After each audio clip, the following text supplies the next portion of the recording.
नमो यन्ताणं नमो सिद्धाणं नमो आयर्याणं नमो उवज्झायाणं नमो लोये सव्वसाहुणम् ऐसो पंच नमुक्कारो सव्व पाव पणासनो मंगलाणं च सव्वेसिं પડમં હવૈ મંગલમ।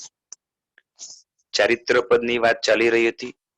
11મું પદ છે ચારિત્ર પદ અને ચારિત્રના અર્થ આપણે જોયા, ચારિત્રના પ્રકાર જોયા। એની અંદર સામાયિક એ જે પહેલું પ્રકાર હતું એના પણ જે છે ને 4 પ્રકાર આપણે જોયા અને થોડુંક હવે ચારિત્ર ઉપર વિસ્તાર કરશું। થોડા ઘણા શબ્દો એના ઉપર નજર ફેરવીને ચારિત્રનો મહિમા સમજવા માટે પ્રયત્ન કરશું।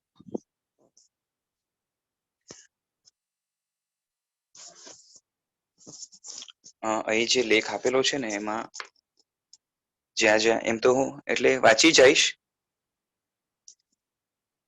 અને એમાં ક્યાંક વિસ્તાર કરવા જેવું લાગશે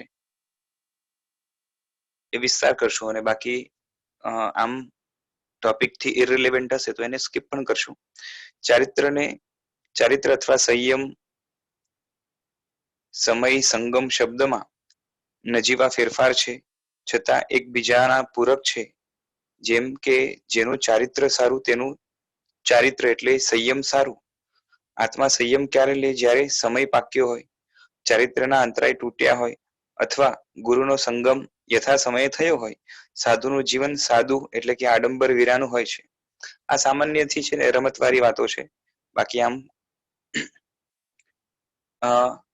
ચારિત્ર માટે સમય એટલે કે કાળનો પરિપાક એ ગૌણ કારણ છે અને પુરુષાર્થ મુખ્ય કારણ છે। આવા ચારિત્રધર આત્માનું કન્યા જેમ સાસરે જાય ત્યારે સખપણ બદલાઈ જાય છે તેમ સંસારી જ્યારે સંયમી થાય ત્યારે તેનો પરિવાર બદલાઈ જાય છે। શાસ્ત્રીય દ્રષ્ટિએ ચારિત્ર લીધા પછી કર્મ ક્ષય કરવાની તક મળે છે, નમ્રતા આદિ ગુણોનો વિકાસ થાય છે, ત્યાગી તપસ્વી જ્ઞાનીનો સત્સંગ એટલે કે પરિચય થાય છે, વૈરાગ્યમાં વૃદ્ધિ કરનારા નિમિત્તો મળે છે। આવી તક સંસારી જીવને સંપૂર્ણપણે નથી મળતી હોતી। એટલે 24 કલાક સારા નિમિત્તોની અંદર વચ્ચે રહેવાનું એ બધું ચારિત્ર જીવન જે છે ને એ સ્વીકારેલું જેણે હોય છે એમને મળે છે। ચારિત્ર મોહનીનો ક્ષયોક્ષમ થવાથી શ્રાવકપણું કાં તો સાધુપણું પ્રાપ્ત થાય।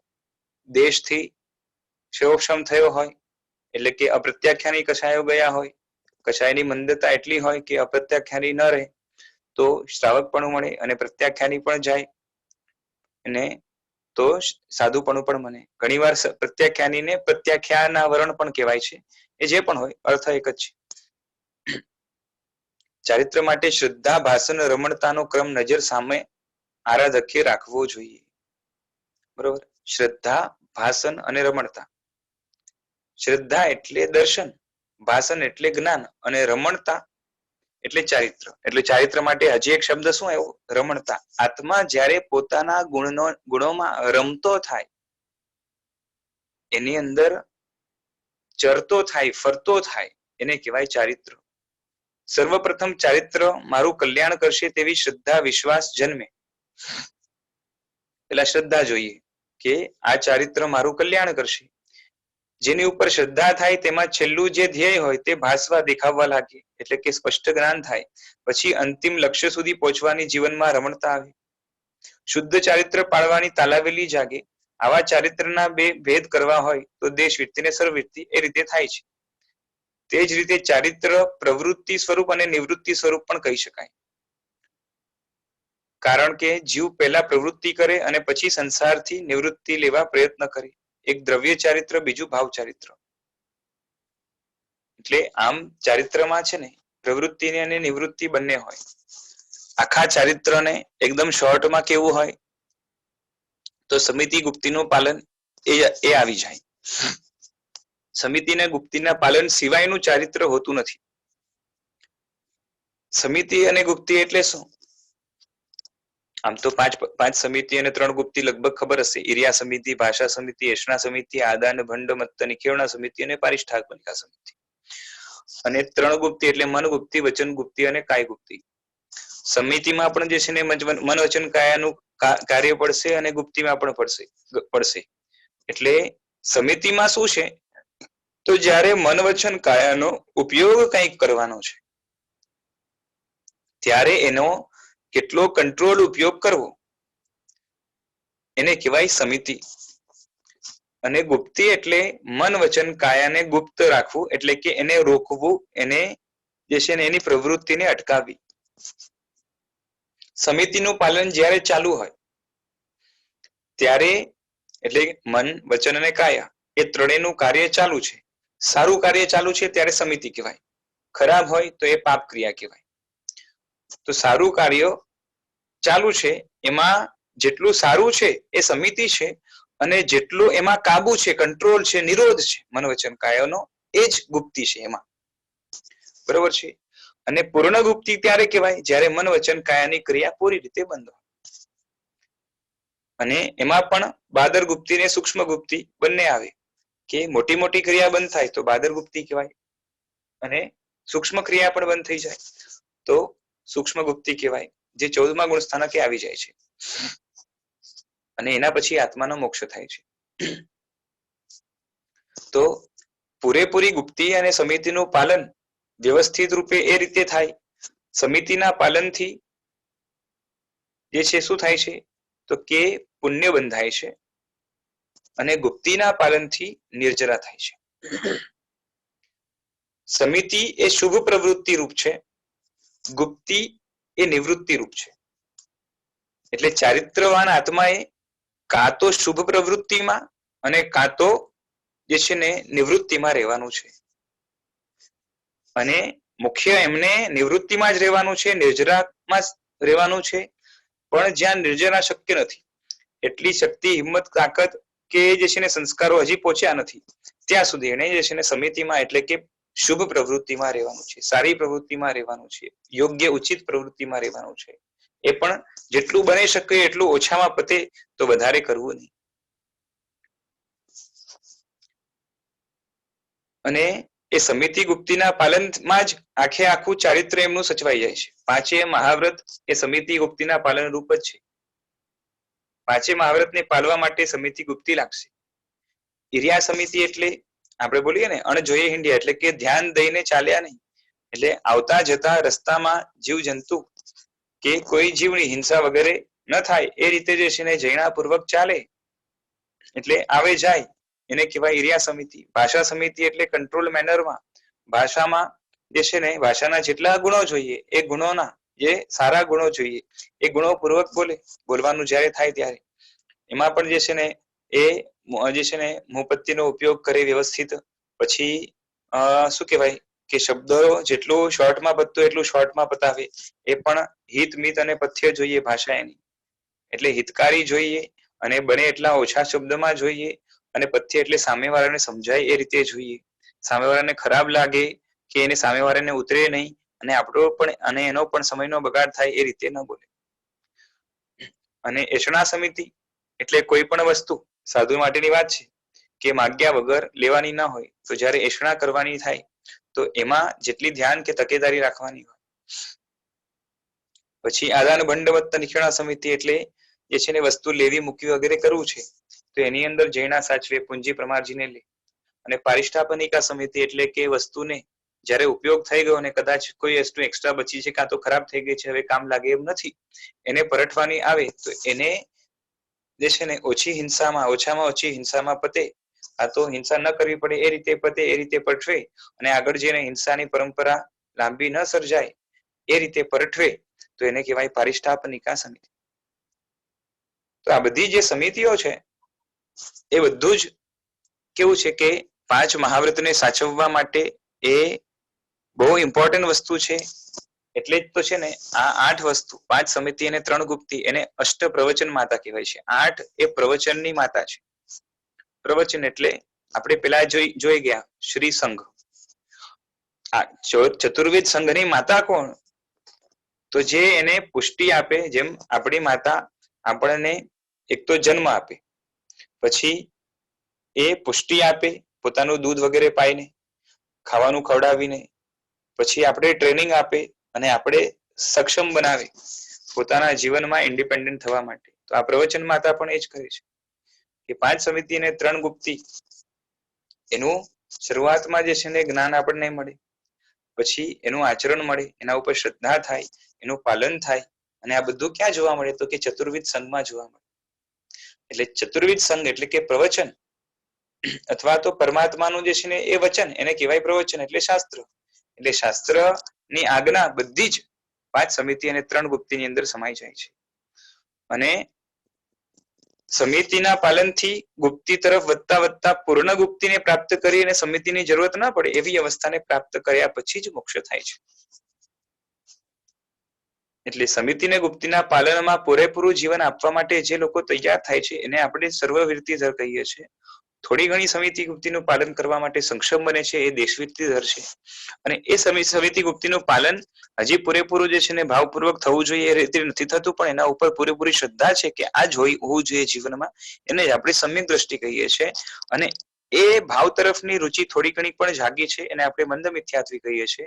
અને સમિતિ ગુપ્તિના પાલનથી વિપરીત બુદ્ધિ જેની છે અને સમિતિ ગુપ્તિમાં એને પોતાના સુખની જગ્યાએ દુઃખ દેખાય છે, અને આ રીતે ગુણનો દ્વેષી છે એ મોક્ષ માર્ગની ભારે છે પૂરેપૂરો, ધર્મ માર્ગની પણ ભારે છે. તો પૂરેપૂરો ધર્મ સમિતિ ગુપ્તિમાં સમાઈ જાય છે અને ધર્મનું ફળ જ મોક્ષ છે. અને આ ધર્મ એ જ ચારિત્ર છે.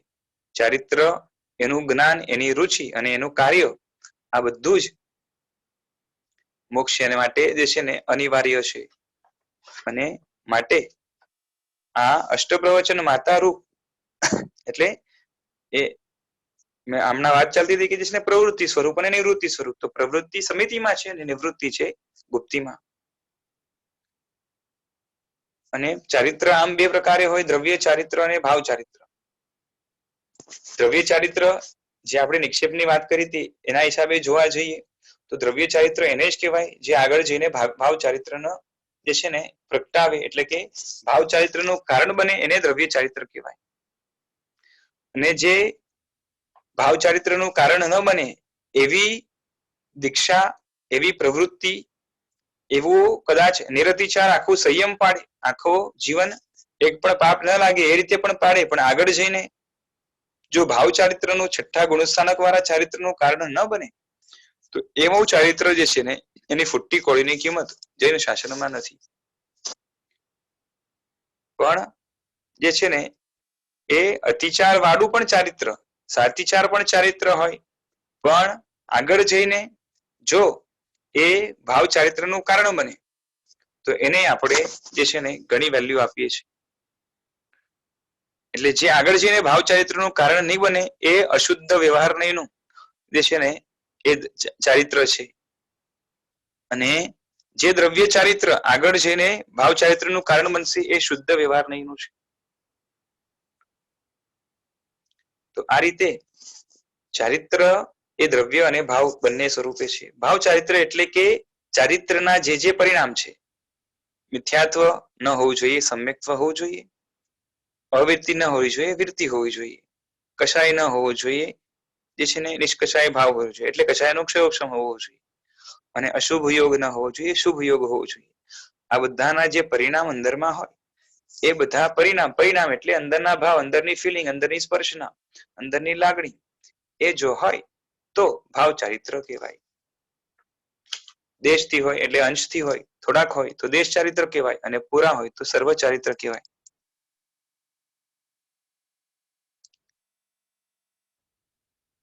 હવે સંસારી ત્યાગનો અનુરાગ દેશવ્યતિના ત્રીજા શિક્ષાવ્રતને સ્વીકારી શરૂ કરે. શિક્ષાવ્રતમાં જે છે ને સામાયિક, દેશાવકાશિક, પૌષધ અને અતિથિ સંવિભાગ જે આવે છે, 4 શિક્ષાવ્રત છે. સામાયિક, દેશાવકાશિક, પૌષધ અને અતિથિ સંવિભાગ. એ શિક્ષાવ્રત શું કરે છે તો કે એક શિક્ષણ આપે છે. કેના માટે? તો કે આગળ જઈને આપણે સર્વવૃત્તિ પામી શકીએ એના માટેનું શિક્ષણ આપે છે. તેમાં શું છે તો કે 2 ઘડીની સામાયિક એક હોય, પછી એ જે છે ને શું કહેવાય કે 20 ઘડીની એ દેશાવકાશિક હોય, જેમાં આપણે લગભગ કંઈક 8 સામાયિક કે કંઈક કરવાનું હોય છે. અને પછી 2 પેલા આવે પ્રતિક્રમણ આવે એટલે ટોટલ મળાવીને દેશાવકાશી. પછી 4 પ્રહર એટલે અડધા એટલે દિવસનો, અને દિવસને રાતનો પૌષધ હોય તો 8 પ્રહર એટલે પૌષધ હોય એ રીતે.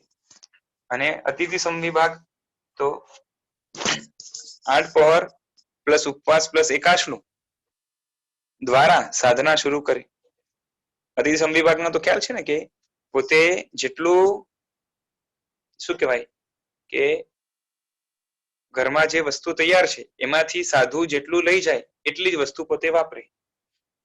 એટલે અતિથિ એટલે અહીંયા સાધુ લેવાનું. સાધુ જે વસ્તુ લઈ ગયા હોય, જેટલી લઈ ગયા હોય એ વસ્તુ એટલી વસ્તુ પોતે વાપરે.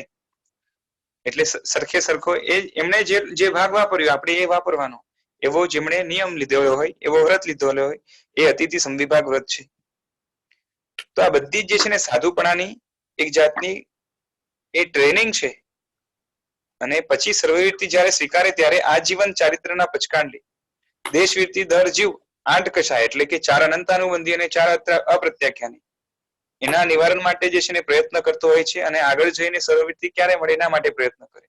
સર્વવીરતી દર છે એ 12 કષાયના ક્ષયોક્ષમ વાળો હોય. 4 અનંતાનુબંધી, 4 અપ્રત્યાખ્યાની અને 4 પ્રત્યાખ્યાની એ સંજ્વલનને કાઢવા માટે પ્રયત્ન કરતો હોય અને આમાંથી કોઈ આવી ન જાય એના માટે પ્રયત્ન કરતો હોય.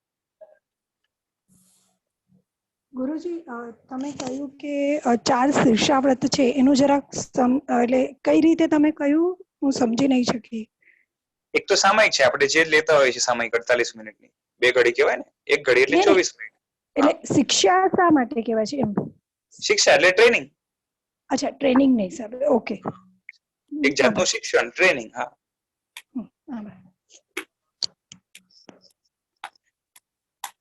અને 9 પદની અંદર ચારિત્ર 8મું પદ છે, કેમ કે દર્શન, જ્ઞાન, ચારિત્ર અને તપ એટલે સેકન્ડ લાસ્ટ પદ આવે. અને ધર્મમાં ચારિત્ર જે છે ત્રીજું પદ છે, રત્નત્રય કહીએ તો દર્શન, જ્ઞાન, ચારિત્ર એમાં ત્રીજું પદ આવે. 20 સ્થાનકમાં 11મું પદ છે. અને 9 પદમાં સૂક્ષ્મ દ્રષ્ટિએ વિચારીએ તો તેમાં પહેલું ને બીજું એ સાધ્ય વર્ગ છે, ત્રીજું, ચોથું ને પાંચમું સાધક વર્ગ છે, અને 6 થી 9 એ સાધન વર્ગ છે. 9 પદ છે એમાં અર્યંત અને સિદ્ધ એમણે જે સાધી લીધું છે એ આપણા માટે ટાર્ગેટ છે, માટે આપણા માટે એ સાધ્ય છે. અને આચાર્ય, ઉપાધ્યાય અને સાધુ એ લોકો સાધના કરનારા છે, માટે સાધક છે. અને બાકીના જે 4 છે એ આત્માના ગુણો છે, માટે એ સાધન છે. એ સાધન દ્વારા સાધ્યની જેમ આપણે જે છે ને સાધકની જેમ પ્રયત્ન કરીને સાધ્યને પ્રાપ્ત કરવાનું છે. એ રીતે પહેલાથી 5મા પદના પદી પૂજ્યોએ જીવનમાં ચારિત્ર પદ સ્વીકાર્યું હતું. એટલે કે અર્યંત, સિદ્ધ, આચાર્ય, ઉપાધ્યાય અને સાધુ એ બધાય પણ જે છે ને એ ચારિત્ર વાળા છે. અને તેથી ચારિત્ર વિન કલ્યાણ નથી, મુક્તિ નથી. એ જે આત્માને પોતાના અવિરતિમય જીવન પ્રત્યે અરુચિ થાય કે આવું અવિરતિ વાળું જીવન ન જોઈએ, એવું જીવન જેને ખૂચે એ જ શુદ્ધ ચારિત્રનો અનુરાગી થઈ શકે. તીર્થંકર પરમાત્મા સમોવર શરણમાં બિરાજે ત્યારે અને સર્વવીરતી સ્વીકારે ત્યારે નમો તિથસ્સ કહે છે. સર્વવીરતી સ્વીકારે ત્યારે તો નમો સિદ્ધાણમ કહે છે, નમો તિથસ્સ કહે છે, એવું આમાં લખ્યું છે. મગજમાં બેસતું નથી. હવે કદાચ ભૂલ હોય કાં તો જે પણ હશે.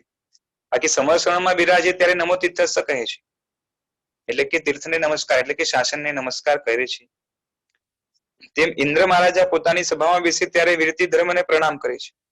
અને તીર્થની અંદર પણ ચારિત્ર ધર જ આવે, એટલે કે સાધુ, સાધ્વી, શ્રાવક, શ્રાવિકા આ જે 4 છે એ બધાય કેવા છે કે ચારિત્ર વાળા છે. ચારિત્ર વગરના જે હોય એનો લીગલી ચતુર્વિધ સંઘમાં એટલે ભગવાનના શાસનમાં પ્રવેશ નથી. સંકેતી હોય પણ જે છે ને ચારિત્ર ધર ના હોય, એટલે કે દેશથી પણ એક પણ વ્રત નિયમ ભાવથી જે પાડે નહીં, એટલે કે હજી 5મું ગુણસ્થાનક જેને પ્રાપ્ત નથી કર્યું કે 5માંથી આગળનું ગુણસ્થાનક નથી પ્રાપ્ત કર્યું, એ વ્યક્તિ ચતુર્વિધ સંઘની અંદર ન આવે લીગલી. બાકી આપણે એને વ્યવહારથી ગણીએ પણ જે છે ને ભગવાનના તાત્વિક સંઘની અંદર એમનો પ્રવેશ ન થાય. કમથી કમ એક પણ નાનો નિયમ, અને એ પણ જે છે ને ભાવપૂર્વક એટલે અંદરની વિરતિની સ્પર્શના સાથે પાડનારો જે હોય એ જ ચતુર્વિધ સંઘની અંદર આવે. એટલે ભગવાને જયારે નમો તીર્થસ્સ કહે છે, તીર્થને એટલે શાસનને અને શાસનને એટલે સંઘને નમસ્કાર કરે છે. અને એ જ રીતે ઇન્દ્ર મહારાજા પણ પોતાની સભામાં બેસે ત્યારે વિરતિ ધર્મને પ્રણામ કરે છે. અને એનું કારણ શું છે તો કે જીવનમાં સામાયિક પ્રત્યે એમને અનુરાગ છે, એમને સર્વવીરતિ પ્રત્યે અનુરાગ છે, વીરતિ ધર્મને જે છે ને એ વીરતિ ધર્મના રાગી છે, વીરતિ ધર્મ પ્રત્યે એમને માન છે, અને પોતે મનથી ઘણા ચંચલ છે, વિચાર કરે ત્યાં જ વૈક્રિય શરીર દ્વારા પાપની લીલા અનુભવવા બેસી જાય, માટે દેવો સામાયિક લઈ શકતા નથી. શાહિક સમકીતી આત્મા, સૈનિક રાજા પણ સામાયિક વ્રત પચકાણથી જે છે ને એટલે કે આમ પચકાણ લે દ્રવ્યથી, એનું પાલન પણ કરે, પણ અંદરથી જે સ્પર્શના થવી જોઈએ પચકાણની વીરતીની એ ભંગ થઈ જાય છે, માટે ચોથાથી ઉપરમાં એ જઈ નથી શકતા ગુણસ્થાનકમાં. નવકાર મંત્રમાં 68 અક્ષર છે. હા બોલો. અરે ખ્યાલ ના આવ્યો, તમે જે લાસ્ટ કીધું ને શાહિક રાજાનું થોડુંક સમજાવો ને. હા, શ્રેણિક મહારાજા હતા, એમને સમ્યક દર્શન શુદ્ધ હતું, પણ દેશ વીરતીમાં આવી નહોતા શકતા. આમ તો એમને નિયમ હતો કે ભગવાનના સમાચાર ન મળે ત્યાં સુધી આપણે ખાવું પીવું નહીં, અને એનું પાલન પણ કરતા હતા. પણ એમાં જે 48 મિનિટ સુધી કે જેટલો સમય સુધી ભગવાનના સમાચાર ન મળે ત્યાં સુધી ખાય પીએ નહીં, તો એ આમ પાલન કરે ત્યાં સુધી ખાય નહીં, પાણી પણ ન નાખે મોઢામાં, પણ ત્યાર સુધી એ આહાર પ્રત્યેની થોડીક પણ અનાસક્તિ આવવી જોઈએ, એ એમનામાં નહોતી આવી શકતી. અંદર પ્રત્યે આહાર નો કે જે છે ને એ રાગ એ અંદરથી જરાક પણ હલતો નહોતો. એને ખરાબ માનતા હતા માટે સમ્યક દ્રષ્ટિ છે, માન્યતા શુદ્ધ હતી, પણ અંદરથી થોડોક પણ રાગનો વિરામ થવો જોઈએ. કેવો? અપ્રત્યાખ્યાનીનો. અને એના કારણે અંદરમાં અપ્રત્યાખ્યાની કશાયનો ક્ષયોક્ષમ થવો જોઈએ, એ નહોતો થતો. માટે ચોથા ગુણસ્થાનકે હતા. ક્રિયા ભલે એમની જે છે ને દેશવીરતીની હતી, પણ ભાવ જે છે ને એમના ખાલી સમ્યક્તા સુધીના જ હતા, પાંચમા ગુણસ્થાનકને યોગ્ય નહોતા. એના માટે કથા પણ આવે છે. એકવાર શ્રેણિક મહારાજા ભગવાન પાસે નીકળ્યા છે સમોસરણ માટે, ભગવાનની દેશના સાંભળવા માટે, ભગવાનને વંદન આદિ કરવા માટે, અને જતા જતા રસ્તામાં એમને કોઈક બોરનો કે કોઈક ઝાડ દેખાયો, એટલે નક્કી કર્યું કે ભગવાન પાસે પચકાણ લઈને જયારે પાછા આવશું ત્યારે જે છે ને આ વાપરશું. પછી ભગવાન પાસે ગયા અને ત્યાં પચકાણ પણ લીધું, અને ત્યાં ભગવાન કહે છે કે તારો પચકાણ ભલે લેવાયો છે તો એનું પાલન કરીશ, પણ આમ જોવા જઈએ તો તારો પચકાણ ભંગ થઈ ગયો છે. તો કે કેમ? તો કે તે પહેલાથી જ જે છે ને આ ખાવું છે, મારો એ સંકલ્પ કર્યો છે, અને જે સંકલ્પ કર્યો ત્યાં તારો જે છે ને પચકાણ ત્યાં તૂટ્યો છે. એટલે આ રીતે નવકારસિંહનું પચકાણ પણ જે છે ને એ ભાવપૂર્વક એ નહોતા કરી શકતા. અને આ તો ખાલી એક દ્રષ્ટાંત થયું, બાકી આ રીતે કઈ ને કઈ અંદરમાંથી રાગ સ્ફુરાયમાન થાય, જેથી કરીને એના એ દ્રવ્યથી એટલે કે પાલન કરી શકે, પણ અંદર ભાવથી એમનામાં જેવો સેવક્ષમ થવો જોઈએ અપ્રત્યાખ્યાનીનો, એ ન થવાના કારણે અંદરથી એટલો રાગ ઓછો નહોતો થઈ શકતો. સર પણ સમકી તો અને બાજુ શુદ્ધ છે એટલે બહુ મોટી વાત કહેવાય, એ છતાં બી એ અંકુશ ના કરી શકે ઇન્દ્રિયો ઉપર એટલે એના વિષય પર. એ કરી શકે પણ રાગ નથી તૂટતો. અચ્છા અચ્છા. એ તો ખાતા એટલે ખાધું નથી, કાંઈ ખાવાનો જે છે ને વિચાર કર્યો છે, અને એ વિચાર પાછો કેમાંથી આવ્યો છે? એમ તો આપણે પણ પચકાણ કરીએ બરોબર, તો આટલા બીજા દિવસે હું પારણું કરીશ, આજે સમજો કે માસક શમનનો પણ પચકાણ કરે તો 31મા દિવસે હું પારણું કરીશ, એ તો એના મનમાં છે જ ને, બરોબર. તો એ એક પ્લાનિંગ કરી એની વાત નથી, સાથે રાગ પણ એમાં ભળેલો છે. એટલે એ રાગદોષ કશા ઓછા ના થાય એના.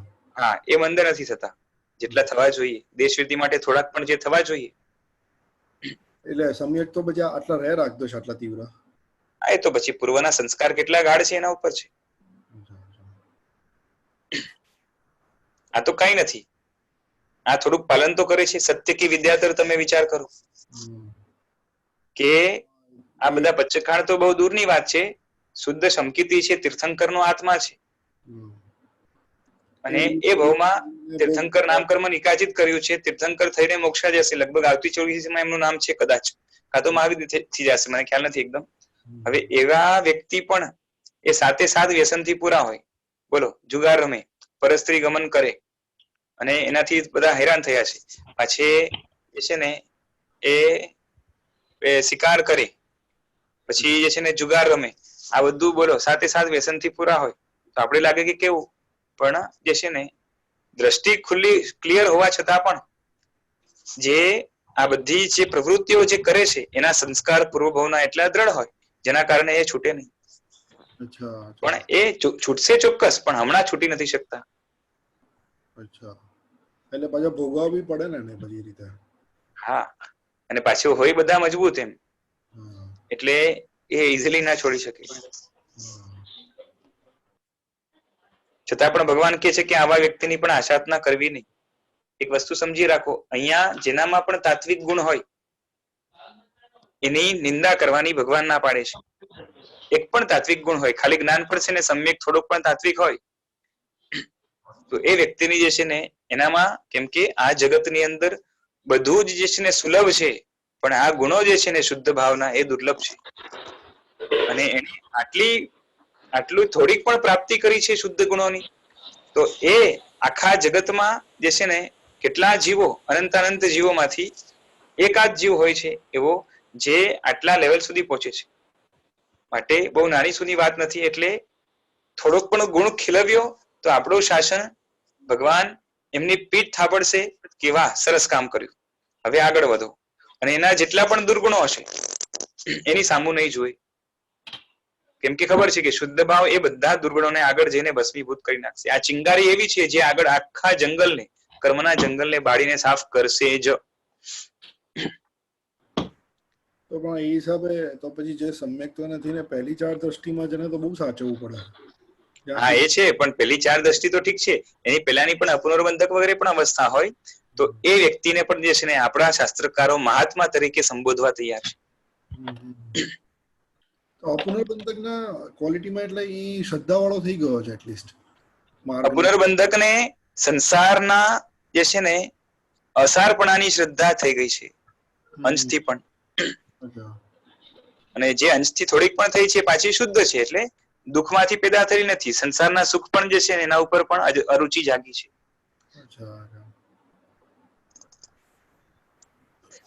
એટલે એ થઈ છે. બાકી પોતાના સ્વરૂપનું આકર્ષણ પેલી દ્રષ્ટિમાંથી શરૂ થાય છે. બહારનું બધું ખરાબ લાગી ગયું છે, હવે અંદરમાં સારું રૂપ લાગવાનું પેલી દ્રષ્ટિમાંથી ચાલુ થશે.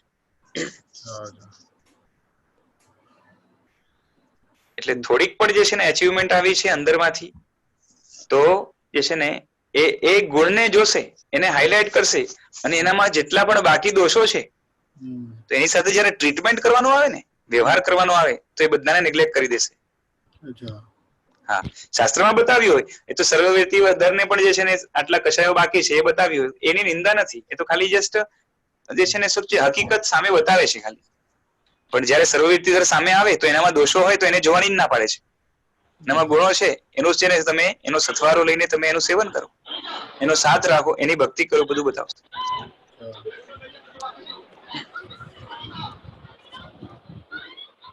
ચાલો, શું છે તમારે ટીવી ચાલુ છે? વિશાલભાઈ, હા, આપણે વીરતીની સામાન્ય વ્યાખ્યા પાપથી વિરામ એવું કરી શકાય? હા. ઓકે.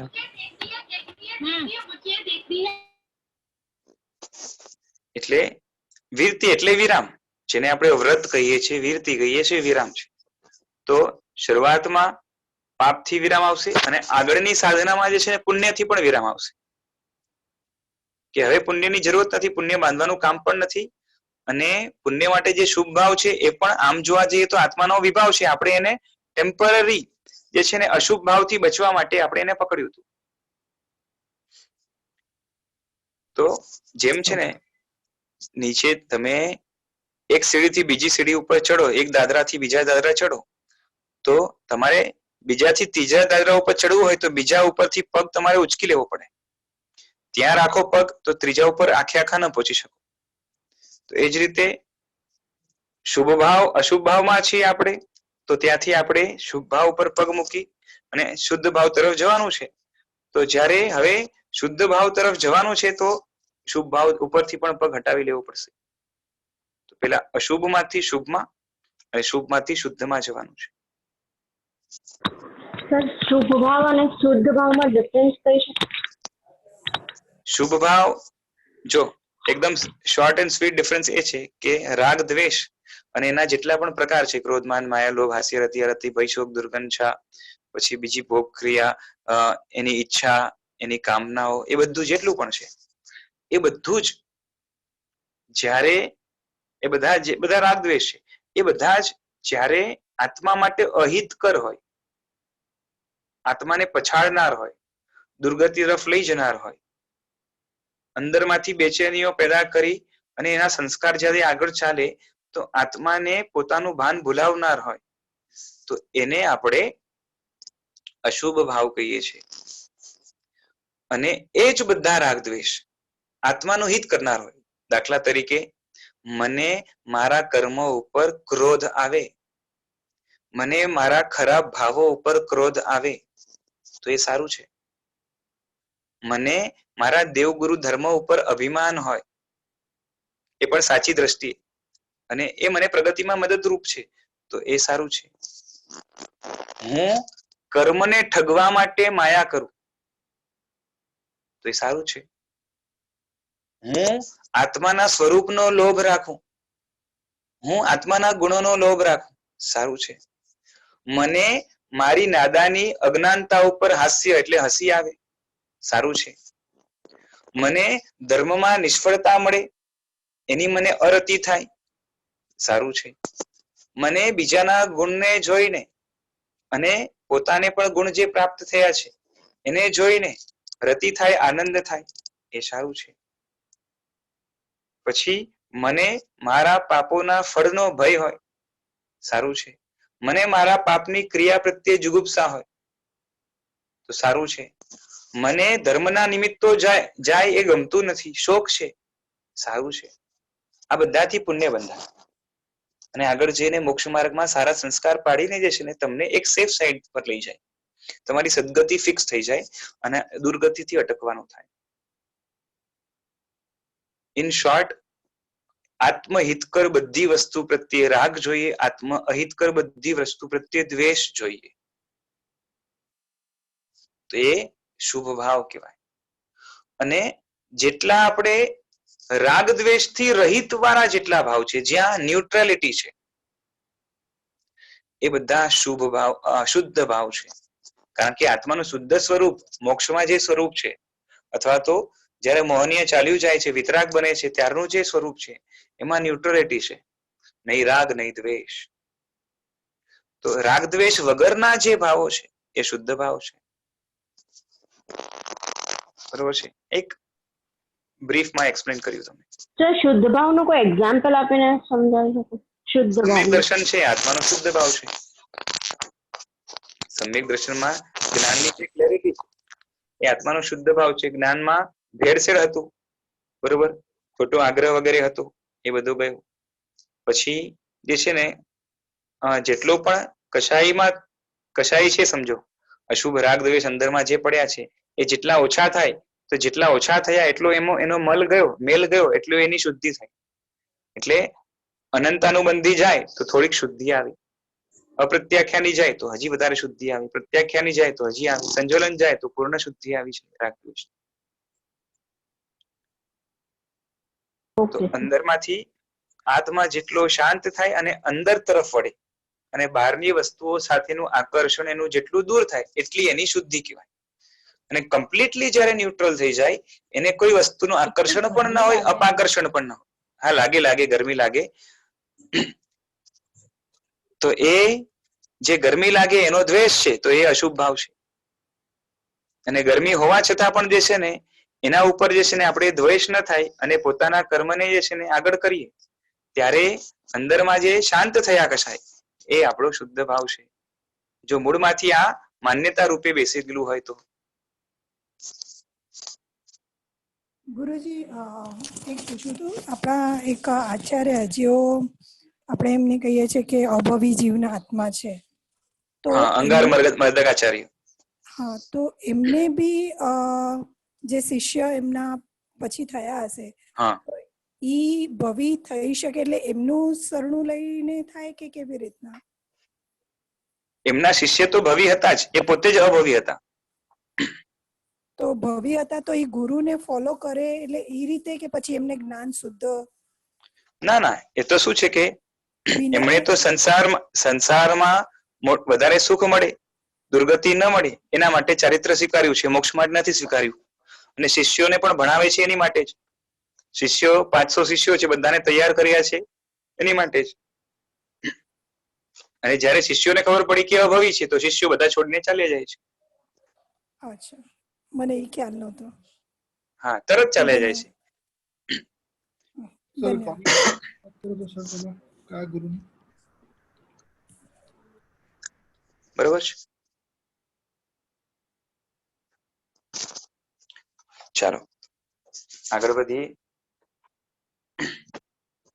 विशाल भैया, हाँ बोलिए. प्रणाम. वो मुझे आपने बताया था कि तात्विक गुण अगर एक भी हो तो हाँ एक ही दूसरा मतलब, तो तात्विक गुण से आपका क्या कहना था? एक यही मैंने जो शुद्ध भाव बोला ना वो. अच्छा, वही ना, आत्मा हाँ, की श्रद्धा हो हाँ. उनको, मतलब वैसे समझ सकते हैं. आत्मा की श्रद्धा, आत्मा की रुचि पूर्वक, यानी सही मायने में जो आत्मा की चिंता हो कि मुझे आत्मा का उद्धार करना है, आत्मा में ही सब कुछ रहा हुआ है, सारा सुख, सारा ऐश्वर्य, सब कुछ जो मुझे चाहिए वो सब कुछ आत्मा में है, बाहर नहीं है, वैसी श्रद्धा. और बाद में उसकी चिंता इन द सेंस की एक टाइप का जैसे बोलते हैं ना कि मुझे मिलेगा कि नहीं, उसको हम चिंता बोलते हैं. तो मुझे आत्मा के गुण किस तरह से प्राप्त हो, उसके लिए प्लानिंग, उसके लिए कुछ ना कुछ, मतलब एक टाइप की चिंता, आप समझते हो. उसके लिए थोड़ा सा टेंस होना हाँ, गुणों इन को राइट डायरेक्शन. हाँ, तो वो आत्मा की चिंता के साथ, आत्मा की हित चिंता के साथ, जब क्योंकि अभव्य भी आत्मा को तो देखता इन द सेंस की उसको मानता ही है. तो आत्मा और शरीर अलग है, इसलिए तो परभव में उसको अच्छा दूसरा शरीर चाहिए जिससे अच्छे सुख भोग सके. तो आत्मा और शरीर को तो अलग मानता है, पुण्य पाप को भी मानता है, इसलिए तो वो जानता है कि मैं पुण्य करूंगा तो अच्छा खासा मिलेगा. लेकिन जो सुख पुद्गल में नहीं है उसको वो पुद्गल में देख रहा है, ये उसकी भ्रम, उसका भ्रम है. तो ये भ्रम जब नहीं होगा, सब पूरा सुख, पूरा ऐश्वर्य, सारे गुण, अनंत गुण सारे के सारे आत्मा में ही है. जो कुछ भी हम ढूंढ रहे, जो भी चाह रहे, वो सारी चीजें आत्मा में है. हम उसे हम फोकट में बेमतलब बाहर ढूंढ रहे, ये जिसको पता चल जाता है.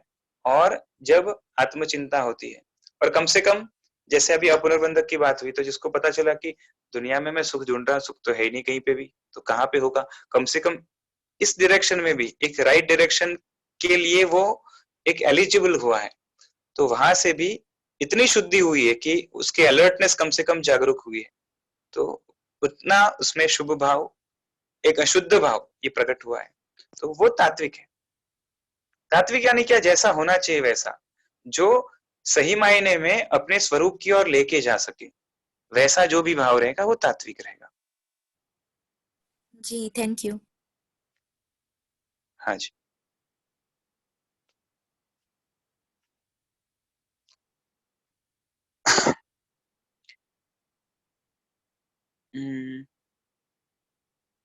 નમસ્કાર મંત્રોના 68 અક્ષર છે. સંસાર દાવાનલ એક દ્વિભાષી અને જોડાક્ષર વિનાની સ્તુતિ છે. તેમ વિરતિના પચકાણનું કરેમી બંતે સૂત્ર એ 86 અક્ષરનું શાશ્વતું સૂત્ર છે. હા, એક સારી વસ્તુ આ કે પ્રતિજ્ઞા જે હોય છે, દેશ વિરતિની કે સર્વ વિરતિની, સામાયિક રૂપે એક કરેમી બંતે સૂત્ર દ્વારા બોલાય છે. અને આપણે જ્યારે સંસારી ગૃહસ્થો છીએ અને સામાયિક લઈએ ત્યારે સૂત્ર શું છે કે કરેમી બંતે સામાય્યમ સાવજ્યમ જોગમ પચ્ચખામી. એટલે કે હે ભગવંત, હું કરું છું. શું કરું છું? તો કે સામાય્યમ એટલે સામાયિક કરું છું. સામાયિક કરું છું એટલે શું? તો કે હું સમતા તરફ જવા માટે પ્રયત્ન કરું છું. સમતા એટલે શું? કે રાગ દ્વેષમાંથી હટવા માટે પ્રયત્ન કરું છું, જેને બીજા શબ્દમાં મધ્યસ્થ ભાવ કહેવાય. આત્મા રાગ અને દ્વેષની વચ્ચે અટવાયેલો છે. જ્યારે એનાથી દૂર થઈને ન્યુટ્રલ થવા તરફ જાય છે. જો ન્યુટ્રલ થઈ નહીં શકે, રાઈટ, પણ ન્યુટ્રલ થવા તરફ જાય છે ત્યારે એનામાં એટલા રાગદ્વેષ ઓછા થાય છે. અને જ્યારે પૂર્ણ ઓછા થઈ જશે, સમજો કે એનામાં 100 રાગદ્વેષ રહેલા છે, તો પ્રયત્ન કરશે કે એનામાં 1-2 ઓછા થાય. તો 1-2 જેટલા ઓછા થયા એ 0 તરફ, 0 ની નજીક આવ્યો ને. અને એ 0 ની જેટલું નજીક આવ્યું એટલું જે છે ને એનામાં એટલી ક્ષમતા પ્રગટી. તો સામાયિકમાં શું કરવાનું છે? આ સામાયિકમાં રાગ દ્વેષ થી આપણે મુક્ત બની એના માટેનો પ્રયત્ન કરવાનો છે. એટલે હું રાગ કરીશ નહીં, દ્વેષ કરીશ નહીં એવા વિચારની વાત નથી. પ્રયત્ન એ રીતે કરશે કે રાગ દ્વેષના મૂળિયા જ હલી જાય. જેમ છે ને કોઈ ઝાડ હોય અને એના મૂળિયાની અંદર એ છે ને ફર્ટિલાઇઝર, પાણી બધાનું સિંચન ટાઈમ ટુ ટાઈમ થતું હોય તો રાગ વધ્યા કરે. એટલે રાગનો ઝાડ એટલે કે આખા સંસાર રૂપી જે છે ને આ ઝાડ વધે છે. હવે એમાં પાણી, ફર્ટિલાઇઝર વગેરે નાખવાનું બંધ થાય તો એ ધીરે ધીરે મૂળિયા જે છે ને એને પોષણ મળવાનું બંધ થશે, મૂળિયા પણ સડવા લાગશે અને ઝાડ રહેશે ખરો પણ એની લાઈફ હવે વધશે નહીં, ઉલટાની ઘટશે અને એક ના એક દિવસ જરૂર સાફ થઈ જશે, એટલે ખતમ થઈ જશે, પડી જશે, એનો ખાત્મો થઈ જશે. તો એ જ રીતે રાગ દ્વેષ આમાં કેવું છે, ઝાડ છે આખે આખું ઉપરથી કાપી નાખ્યું, ખાલી મૂળિયા બચ્યા છે, એ સ્ટ્રોંગ છે અંદર, તો એમાંથી આખે આખું નવું ઝાડ ઉભું થશે. એ ન થવું જોઈએ. આજ સુધી આપણે શું કર્યું છે? રાગ દ્વેષને હટાવ્યા છે, એના મૂળિયાને નથી કાપ્યા. રાગ દ્વેષના મૂળિયા મિથ્યાત્વમાં રહેલા છે. મિથ્યાત્વને હટાવવાનો જેટલો પ્રોસેસ થશે એટલા રાગ દ્વેષના મૂળિયા સાફ થશે. તો સામાયિકમાં જ કરવાનું છે. સ્વાધ્યાય કરીને શું કરવું છે? મારે જ્ઞાનની ક્લેરિટી દ્વારા, એની શ્રદ્ધા દ્વારા પોતાના અનંતાનુબંધી કષાયને સપોર્ટ કરનારા એવા, કાં તો એના સપોર્ટે જીવનારા એવા રાગ દ્વેષને ખતમ કરવા છે. એટલે મિથ્યાત્વને ખતમ કરવા છે. અંદરની કટ્ટરતા, અંદરનો કદાગ્રહ એને સાફ કરવું છે. અંદરમાંથી મારે સરળતા તરફ જવું છે. અંદરમાંથી મારે જે અક્કડપણું હતું એ ખતમ કરવું છે. અંદરમાં જે જ્વાલા હતી એને સમાવવી છે અને એ સમજણ પૂર્વક જ સમાવાશે. એટલે સામાયિકની અંદર સ્વાધ્યાય કરવાનું કેમ કહેવાય છે? કેમ કે જ્ઞાન જ એવી વસ્તુ છે જે શ્રદ્ધાને પ્યોર કરે. બરોબર છે? આપણા પ્રયત્ન કેવા હોય છે ખબર છે? સામાયિક લઈને બેસીએ, નૌકારવાળી ગણશું, કાં તો જે છે ને નૌકારવાળી ગણવી ખરાબ નથી, આવડતી હોય અને જે ક્ષમતા તરફ જઈ શકે એના માટે બહુ સારું જ છે. કાં તો કોઈ દિશને સ્તવનો બોકશે, બરાબર, સ્તુતિઓ બોકશે કંઈક, તો કાં તો કોઈ નિયમ લીધેલો એટલે આટલી સામાયિક કરવાની છે તો આ રીતે જે છે ને કઈ ને કઈ વાંચશે સ્ટોરી વગેરે. તો એ વાંચતા દરમિયાન, વાંચવા દરમિયાન એ સામાયિકનો જે લક્ષ્ય હતો, મારે ક્ષમતા તરફ જવું છે, તો જે વાંચું છું એના શબ્દ, કાં તો માળા ગણું છું તો એના જે શબ્દો છે એનું આલંબન લઈને મારે કઈ રીતે અંદરમાંથી મારી માન્યતાને શુદ્ધ કરવી, મારી શ્રદ્ધાને મજબૂત કે મક્કમ કરવી. અને શ્રદ્ધા પણ કેવી? ખોખલી નહીં, સમજણપૂર્વકની. એટલે કે એની પાછળ તત્વજ્ઞાન હોવું જોઈએ, સાચું જ્ઞાન હોવું જોઈએ, યથાર્થ જ્ઞાન હોવું જોઈએ. અને જેટલી કન્સેપ્ચ્યુઅલ જ્ઞાનની દ્રષ્ટિએ ક્લેરિટી હશે એટલી શ્રદ્ધા મજબૂત થશે. એટલે આ બધું કાર્ય જે છે ને ચિંતન મનન વ્યવસ્થિત થવું જોઈએ. એના વગર જે છે ને સામાયિક આપણી એમને નિષ્ફળ જાય. તો પ્રતિજ્ઞા શું કરીએ છીએ આપણે? હું કરું છું સામાયિક, કરેમી બંતે સામાય્યમ સાવજ્યમ જોગમ પચ્ચખામી. એટલે સાવધ્ય યોગોના હું પચ્ચખાણ કરું છું. સાવધ્ય એટલે શું? તો અવધ્ય એટલે પાપ, સાવધ્ય એટલે પાપ સહિત. એટલે પાપ સહિત જે છે એવા યોગો એટલે મન વચન કાયા. મન વચન કાયાના પાપ સહિતના જે યોગો છે, એટલે મન વચન કાયાને પાપમાં મારું જે પ્રવર્તન ચાલુ છે, મનથી પાપના વિચારો કરું છું, વાણીથી પાપના વચનો બોલું છું અને કાયાથી પાપની પ્રવૃત્તિ કરું છું, બરોબર, એનું પચ્ચખાણ કરું છું, પ્રત્યાખ્યાન કરું છું, એને રોકું છું. બરોબર. કેટલા ભાંગે રોકું છું? તો કે શ્રાવકને શું આવે? દુવિહમ તિવિહેણમ. એટલે કે દુવિધ અને ત્રિવિધ. એટલે શું? તો કે આપણે એમાં આવે છે આગળ જ કે કરેમી ન કરેમી ન કારવેમી. એટલે કે હું કરીશ નહીં, કરાવીશ નહીં. બરોબર. અને કેનાથી? તો કે મનેણમ વાય કાયણમ. એટલે મનથી, વચનથી ને કાયાથી. એટલે મનથી કરીશ નહીં, કરાવીશ નહીં, વચનથી કરીશ નહીં, કરાવીશ નહીં, અને કાયાથી કરીશ નહીં, કરાવીશ નહીં. એટલે ટોટલ કેટલા થયા? 6 ભાંગા થયા. તસ્સ બંતે. બરોબર. એ ભગવંત તેના શું કરું છું? પડિક્કમામી નિંદામી ગરામી. એટલે આ જેટલા પણ પાપો છે એનું હું પ્રતિક્રમણ કરું છું, પ્રતિક્રમણ કરું છું એટલે એનાથી પાછો ફરું છું. પછી નિંદામી એટલે નિંદા કરું છું, અને ગરહામી એટલે એની ગુરુની સાક્ષીએ, જેની એ સાનિધ્યમાં આપણે સામાયિક કરીએ છીએ, એ ગુરુની સાક્ષીએ ગરહા કરું છું, એટલે ગુરુની સાક્ષીએ નિંદા કરું છું. અને પછી શું કરું છું? અપ્પાણમ વોસિરામી એટલે આત્માને વોસિરાવું છું. આત્માને વોસિરાવું છું એટલે આત્માને છૂટો કરું છું. કેનાથી? આ પાપ યોગોથી. બરોબર છે. અને એમાં વચ્ચે આપણે બોલીએ છીએ જાવ નિયમમ પજવાસામી એટલે કે એક પર્ટિક્યુલર નિયમિત સમય માટે 48 મિનિટ. બોલો બોલો. સર આ સાવધ્ય યોગો તમે કીધા એ 3 જ છે કે મનથી ન કરવું ને ન કરાવવું એટલે એ 2 અલગ સાવધ્ય યોગ એટલે 6 છે? સાવધ્ય યોગ તો મનોવચન કાયા છે અને મનોવચન કાયા 3 રીતે કામ કરે છે. કરવું, કરાવવું અને અનુમોદના કરવી. એ 3 રીતે કાર્ય કરે એટલે આમ 3 into 3 એટલે 9 થાય. પણ શ્રાવક છે ને એના માટે જે છે ને 6 ભાંગા છે. કરવું નહીં, કરાવવું નહીં. બરોબર. કેમ કે જયારે બેઠો છે ત્યારે એનું બેંક એકાઉન્ટ ચાલુ છે, એના રસોડા ચાલુ છે, એનું ઘરનું જે છે ને પાપનું કાર્ય બધું ચાલુ છે, એની સાથે તો એ કનેક્ટેડ છે જ. પણ ખાલી કરવું ને કરાવવું એટલે કે પ્રવૃત્તિ રૂપે જે છે ને એનો એ એટલા સમય માટે એનાથી નિવૃત્ત છે. બરાબર. આ જે છે ને શ્રાવક માટે થયું. હવે સાધુ માટે શું આવશે?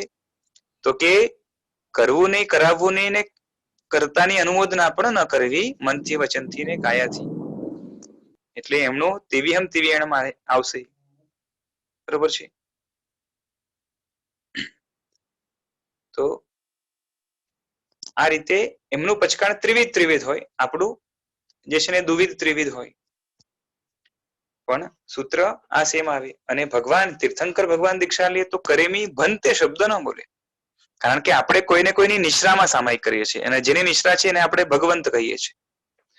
જેમ સ્થાપનાચાર્ય હોય તો એ આપણા ભગવંત છે, કાં તો કોઈ ગુરુની નિશ્રાય કરતા હોય તો એ આપણા ભગવંત છે. પછી દીક્ષા લે તો કોઈને કોઈ ગુરુની નિશ્રામાં લે. અને તીર્થંકર કોઈ ગુરુની નિશ્રામાં નથી લેતા કારણ કે પોતે એકલા સક્ષમ છે કે કોઈની નિશ્રાની જરૂરત નથી. એ એમનો અભિમાન નથી, પણ એમનું કોન્ફિડન્સ લેવલ એટલું છે અને અભિમાનનો કોઈ છાંટો પણ નથી નાનપણથી. અને માટે જ પોતાની જાતે જ આરાધના કરીને કેવળ જ્ઞાન પામે છે અને પોતાની માલિકીનું જ એટલે કે આખા જીવનમાં કોઈનું જે છે ને લીધું નથી, માટે પોતાના નામથી શાસન સ્થાપી શકે છે. અને બાકી બધા જયારે કેવળ જ્ઞાન આદિ પામે છે એ બધા કોઈને કોઈના શાસનમાં એટલે તીર્થંકરના શાસનનું આલંબન લઈને પામે છે. માટે એમને તીર્થ પ્રવર્તાવવાનો અધિકાર નથી. કેમ નથી? કારણ કે એ પોતાની માલિકીનું નથી, એટલે કે કોઈની પાસેથી લઈને ટેકો લઈને સહાય લઈને કર્યું છે.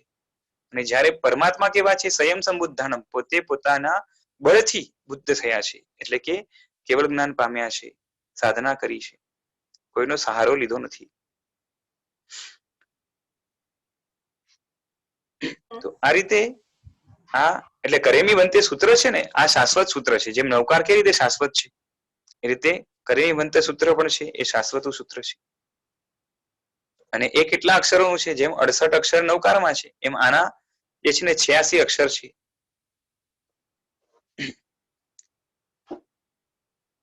હવે હા બોલો. આઈ થિંક ત્રીજું અનુમતિ છે ને, કર્યું, કરાવ્યું અને અનુમતિ, અનુમોદના. એ 2 અલગ વસ્તુ નથી? અનુમતિ અને અનુમોદના. અપેક્ષા એક છે, અપેક્ષા અલગ છે. આમાં શું થાય કે જે મનોવચન કાયાની વાત આવે ને તો એમાં આમ કેવું છે કે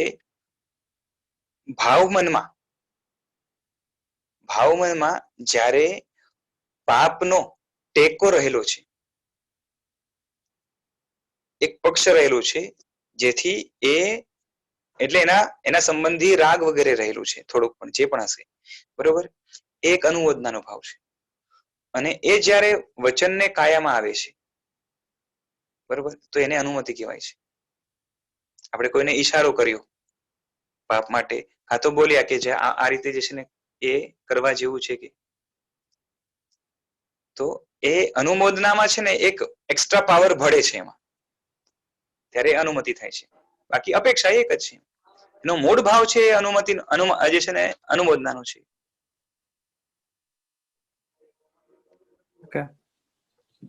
સર તમે તીર્થંકરનું શું કર્યું હતું? કરેમી ભંતેના બદલે શું વપરાય? તમે એક કરે ભંતે શબ્દ ના બોલે.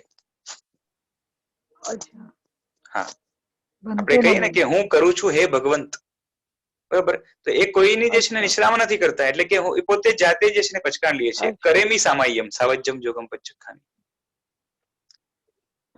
સર ત્યારે પાર્શ્વનાથ ભગવાનનું શાસન તો હતું જ, તો પછી મહાવીર સ્વામી ભગવાન એમનું કઈ ફોલો નથી કરતા, પોતે નવું ના કરે ને, કેમ કે પોતે સમર્થ છે.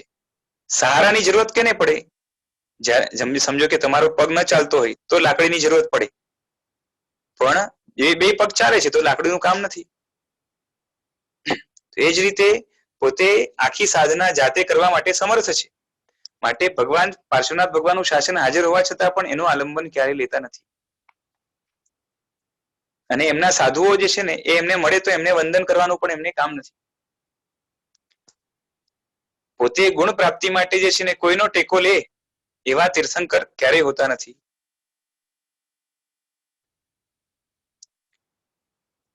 સમજાય છે? આખા જીવનમાં ક ખ ગ કે અ આ ઈ કે કંઈ પણ કોઈની પાસે પણ જે છે ને એ જ્ઞાન મેળવતા નથી. અચ્છા, એટલે એ કઈ ફોલો શું કરે? પહેલેથી શું ફોલો? આપણે કેવી રીતે દેરાસર પૂજા બધી ક્રિયાઓ એની જરૂરત જ નથી. આપણે દેરાસર વગેરે આપણે દેરાસર કેની માટે જવાનું છે? દીક્ષા લેવા માટે, બરોબર છે. અને એના માટે જે સામર્થ્ય જોઈએ, સત્વ જોઈએ, એ તો ભગવાન પહેલાથી લઈને આવ્યા છે. તેને જે છે ને એને પૂજાની જરૂરત નથી, એને નવકારની જરૂરત નથી, એને ખમાસરાની જરૂરત નથી, કઈ કામ નથી. એની ખાલી હવે છેલ્લી અંતિમ સાધના બાકી છે. બાકી બધું પૂર્વભાવમાં સાધના સારામાં સારી કરીને આવ્યા છે. શું બાકી છે? તો કે ધ્યાન વડે જે છે ને ઘાતી કર્મોને જે છે ને એ સાફ કરવાના છે. દીક્ષા લીધા પછી એ જ કરીશ. અને એના સિવાય જે ખાવા પીવાની ક્રિયા હોય એના માટે જે છે ને ગોચરી વગેરેનો જયારે સમય થાય તો કરે. અને બાકી ચારિત્રના બધા સંસ્કાર, ચાલવામાં ઈર્યાવહીનું પાલન, એટલે 5 સમિતિને 3 ગુપ્તીનું પાલન જોરદાર કરે છે. એમાં મોટે ભાગે પરમાત્મા ગુપ્તીમાં રહે છે. સમિતિનું જે છે ને ખાલી સમયોચિત થોડુંક જે પાલન કરવાનું આવે, ચાલતા ફરતા, એટલે ફરે નહીં એમ, ચાલતા વિહાર વગેરે કરવાનું થાય ત્યારે એ સમિતિનું પાલન. અને આપણે નીચે જોઈને જે ચાલવાનું છે એ કેના માટે? કે જીવદયાના પરિણામ આપણામાં સ્થિર થાય, વધે. પરમાત્માનું ઉલટું છે. પરમાત્મામાં ઓલરેડી જીવદયાના પરિણામ સ્થિર છે અને એના કારણે આપમેળે નજર નીચે પડી જાય છે. સમજાય છે? આપણે ગુણને પ્રાપ્ત કરવા માટે ક્રિયા કરવાની છે. પરમાત્માની ક્રિયા ગુણની અભિવ્યક્તિ રૂપે છે. બોલો. હા, ઓકે સર, સમજાય. પેલા ભાઈ કંઈક પૂછતા હતા.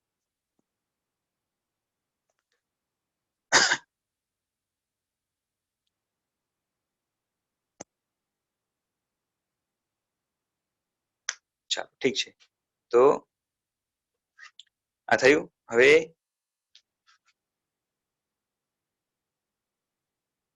આ અક્ષરોનું ઉચ્ચારણ કર્યા પછી શ્રાવક 2 ઘડી આ 6 કોટીના પચકાણ લઈને શુદ્ધ સામાયિક કરે તો એ આત્મા તરત, એટલે કે એક સામાયિકમાં આત્મા જેટલા કષાયનો ક્ષયોક્ષમ કરે છે, કષાયની મંદતા કરે છે, એના કારણે જે શુભ ભાવ પેદા થાય છે, એના કારણે 925 એટલે કેટલા થયા?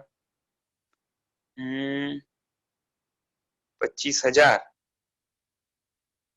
એટલે 92,59,25,925 આટલા પલ્યોપમ. એમ તો એક પલ્યોપમમાં અસંખ્ય વર્ષ થાય, એટલે 925 આટલા પલ્યોપમનું જે છે ને એનાથી અધિક દેવગતિનું આયુષ્ય બાંધે છે ખાલી એક સામાયિકથી. અને આપણું પણ જે છે ને, એટલે દેશવ્યતિનું સામાયિક જે છે એ 48 મિનિટનું, એ સર્વવ્યતિ કરતા તો ઘણું ઇન્ફિરિયર કહેવાય. છતાં પણ જે છે ને એ આટલું જો જે છે ને પુણ્ય બંધાઈ શકતું હોય તો એ સામાયિકની તાકાત કેટલી. પણ એ સામાયિક કયું? આપણું નહીં, જેની અંદર સમતા તરફ જવા માટેનો પ્રયત્ન ચાલુ છે. આપણી તો એ સામાયિક માટેની પણ પ્રેક્ટિસ રૂપે સામાયિક છે, બરોબર છે. આમ દેશવ્યતિની સામાયિક છે ને એ સર્વવ્યતિની પ્રેક્ટિસ માટે હોય, અને આપણી જે સામાયિક છે એ દેશવ્યતિ માટે પણ જે છે ને જે પ્રેક્ટિસ રૂપ લાગે એની સામાયિક છે. અને જો ખરેખર ઇન્ટેન્શનલી કરતા હોઈએ તો. તકલીફ એ જ છે કે આ આત્મા એક ચિત્તે શુદ્ધ મને સમભાવે 32 દોષ રહિત ધર્મ ધ્યાનમાં પોતાનો સમય પૂરો કરતો નથી. જો આ રીતે કરે તો આટલું જે છે ને દેવ આયુષ્ય એને અવશ્ય બંધાય. અને સામાયિકમાં અલગ અલગ છે ને એ એના પ્રકાર કે એના ગુણો કયો એ બતાવ્યા છે. જેમ સામાયિક એટલે સમતા ભાવ રાખવો, એ જ રીતે સમયિક એટલે દયા સહિત કરવું. પછી સમવાદ એટલે કે રાગ દ્વેષ ત્યજીને વ્યવસ્થિત રૂપે જે છે ને બોલવું. પછી સમાસ એટલે થોડા અક્ષરમાં જ તત્વને જાણવું. અને સંક્ષેપ એટલે થોડા અક્ષરમાં દ્વાદ સાંગીનો અર્થ વિચારવો. પછી અનવદ્ય એટલે પાપ વગર એટલે પાપ ન કરવું. પછી પરિજ્ઞા એટલે તત્વનું જાણપણું, જે સામાયિકમાં હોય એને તત્વની જાણકારી હોય કાં તો જાણવા માટે પ્રયત્ન કરે. પછી પ્રત્યાખ્યાન એટલે નિષેધ કરી વસ્તુનો ત્યાગ કરવો. આ રીતે સામાયિકના આ બધા પ્રકાર છે એક જાતના.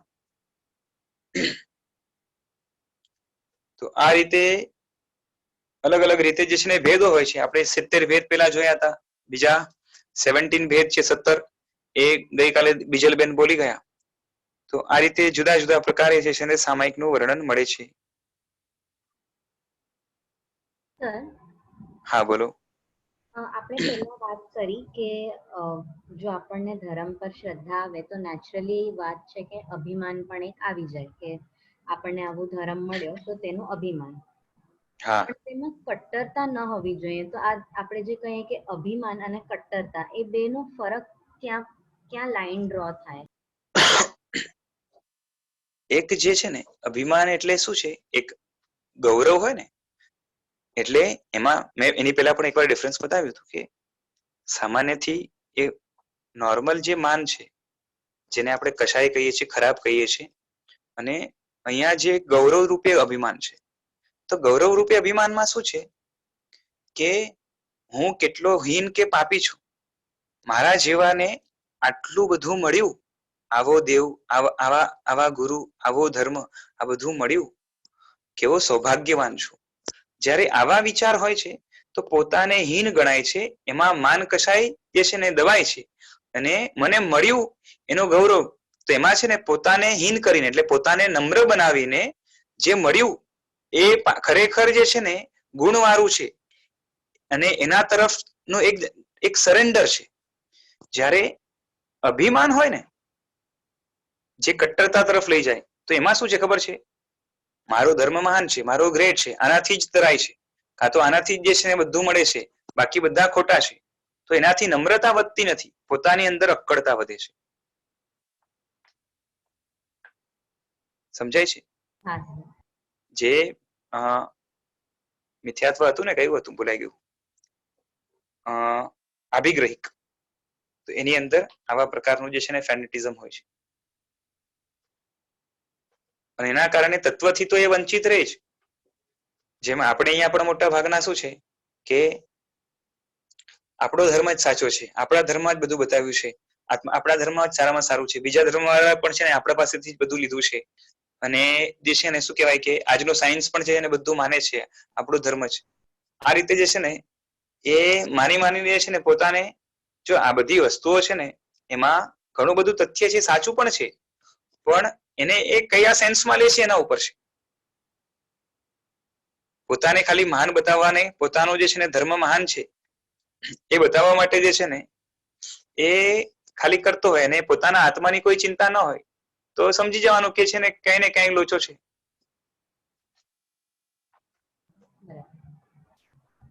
સર, અને હજી એક ક્વેશ્ચન હતો કે આપણે જ્યારે કહીએ કે આપણા નવકાર સૂત્ર કે નવકાર મંત્ર કે કરેમી ભંતેનું સૂત્ર શાશ્વતું છે, તો શાશ્વતનો અર્થ કેટલો ગણવો? એટલે વોટ ઇઝ ધ તત્વના હિસાબે શાશ્વતતાની ડેફિનેશન શું? હા, એટલે અહીંયા તો કેવું છે કે વર્ડ થી પણ શાશ્વત છે. જે શબ્દો છે ને નમો અરિહંતાણમ, તો આજ સુધી જેટલા પણ તીર્થંકરો થયા કે થશે, જેટલા પણ શાસનો થયા ભગવાનના, એ બધા જ શાસનની અંદર આ નવકાર શબ્દથી અને અર્થથી, અર્થ તો એનો જે થાય એ જ થાય, અરિહંતને નમસ્કાર થાવ, સિદ્ધને નમસ્કાર થાવ, એ જ રીતે કરેમી ભંતેનો જે અર્થ છે.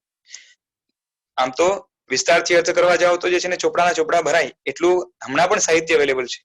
કરેમી ભંતે સૂત્ર ઉપર જે છે ને, કેમ કે એના ભાંગાઓ આવે બધા, તો એના જે છે ને એનું બહુ લાંબુ વિસ્તાર જે છે ને એના ગ્રંથ ભરાય એવું જે છે ને વોલ્યુમ્સ આપણે અહીંયા જોવા મળે. તો એનો અર્થ જે છે એ તો શાશ્વત છે જ, કેમ કે એ હકીકત છે, સામાન્ય જે છે ને શું કહેવાય કે દુનિયાનો એક શું કહેવાય એક ટ્રુથ છે, હકીકત છે એક જાતની. તો એ તો છે જ, પણ શબ્દથી પણ શાશ્વત છે. એટલે કરેમી ભંતે શબ્દ, એ બધા જે વર્ડ છે ને એ વર્ડ થી પણ શાશ્વત છે, શબ્દોથી પણ. બધા ભગવાનના શાસનમાં એ છે ને આ સૂત્રો નવકાર છે, કરેમી ભંતે છે, આ બધા શબ્દથી પણ જે છે ને એવા ને એવા જ રહેવા. કે સિમંદર સ્વામીની ત્યાં પણ કોઈ દીક્ષા લે કાં તો કોઈ સામયિક લે તો શબ્દ આ જ આવે.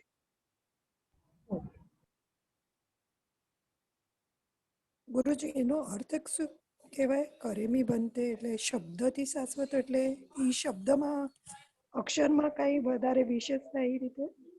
અક્ષર એને જ રહે એમ. અને અર્થ તો એનો જે છે જ કે ભગવંત હું કરું છું સામાયિક સાવધ્ય જોગોનું, જે મેં હમણાં કીધું આખા સૂત્રનો અર્થ, એ સેમ અર્થ જે છે ને એ જ, એ અર્થ બધે જ હોય. સર આના આ બે સૂત્રના અલાવા હજી બીજા કોઈ એવા સૂત્ર છે જે શાશ્વતા ગણાય છે? લોગસ છે પણ એની અંદર નામ ચેન્જ થાય. નમુત્થુણમ છે, શક્રસ્તવ, હા એ પણ છે.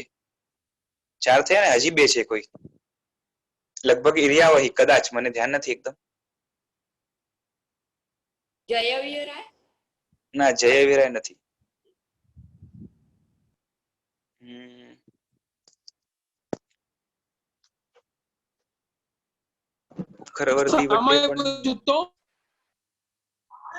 ના ના, સામ્યવાય જૂતો પણ નથી. કરેમી ભંતે તો છે, નવકાર થયો, કરેમી ભંતે છે. આપણે ઉપદાનમાં કયા સૂત્રો આવે છે, કયા કયા છે? જો નવકાર છે, ઇરિયાવહી આવે છે, તો ઈ કદાચ હોય, મને ખબર નથી. ટોટલ 5 કે 6 સૂત્ર છે એવી રીતના. એમાં એ લોગસ ની અંદર નામમાં ફેરફાર થાય ખાલી, બાકી બધામાં તો એ પણ ફેરફાર નથી થતો એમ. 5 કે 6 સૂત્ર છે, હવે खबर नहीं कया है। विशाल भाई, आपने जैसे बोला कि नवकार में जैसे सब में अक्षर एक जैसे रहते हैं, तो नवकार में अण भी बोलते हैं, न भी बोलते हैं, हाँ। तो अक्षर वहां पे क्यों डिफरेंशिएट कर रहे हैं? वो तो अभी मतभेद आया है, एग्जैक्ट कौन सा है पता नहीं। बाकी तो अपने शास्त्रों में भी सब जगह पे ण ही है, न नहीं है। मूल आगम में ण है। अच्छा, अण है। हाँ। लेकिन इसकी हाँ, इसकी प्रचलित न है, और फिर वो तो अभी हाँ, वो नमो का है ना, न का व्यवहार अभी प्रचलित हो गया है। નવકાર મંત્રમાં અરિહંત ઉપર અને સિદ્ધ નીચે એમ કેમ, અને અરિહંત જ કેમ આપણે તીર્થંકર, નમો તીર્થંકર માટેનો વર્ડ કેમ તીર્થંકર યુઝ નથી કરતા અને અરિહંત જ યુઝ કરીએ? એ મને ખ્યાલ નથી. બાકી જે છે ને આ સિક્વેન્સ નું તો એ પહેલા પણ મેં કીધેલું કે અરિહંત જે છે એ સિદ્ધ કરતા ઉપકારની દ્રષ્ટિએ વ્યવહારથી એ વધારે જે છે ને વધારે ઉપકારી છે. કારણ કે જગતમાં જેટલા સિદ્ધ થાય છે એ અરિહંતના આલંબને થાય છે, અને સિદ્ધનું સ્વરૂપ પણ બતાવનાર કોઈ છે તો અરિહંતનું જે છે ને અરિહંત જ છે. જે છે ને શાસન બધાને મળે છે જેની સ્થાપના પોતે અરિહંત કરે છે. એટલે પ્રત્યક્ષ ઉપકારી તરીકે અરિહંતનો ઉપકાર, અરિહંત જેવો ઉપકારી વ્યક્તિ જ આખા જગતમાં બીજો કોઈ નથી. એટલે અરિહંત પેલા છે અને સિદ્ધ પછી છે. ગુણની દ્રષ્ટિએ જોવા જાય તો સિદ્ધનો પહેલો નંબર આવે, અરિહંતનો પછી. પણ ઉપકારની દ્રષ્ટિએ જોવા જાય તો પહેલા અરિહંતનો નંબર આવે, સિદ્ધનો પછી. પ્રત્યક્ષ ઉપકારી એટલે ડિરેક્ટલી ઉપકાર, અને શરૂઆતનો ઉપકાર કયો તો એમાં જે છે ને અરિહંતનો ઉપકાર ચડી જાય.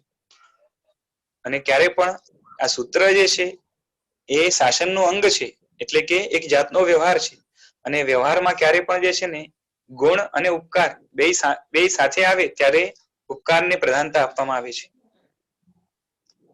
એક દ્રષ્ટાંત છે, તમને ખબર હોય ને તો, કે એક મને નામ ખબર નથી, એક મહાસતી છે જેને જે છે ને પોતાના પતિને અંતિમ ક્ષણે સારો એવો બોધ આપ્યો, જેના કારણે એ મરીને દેવ થયો.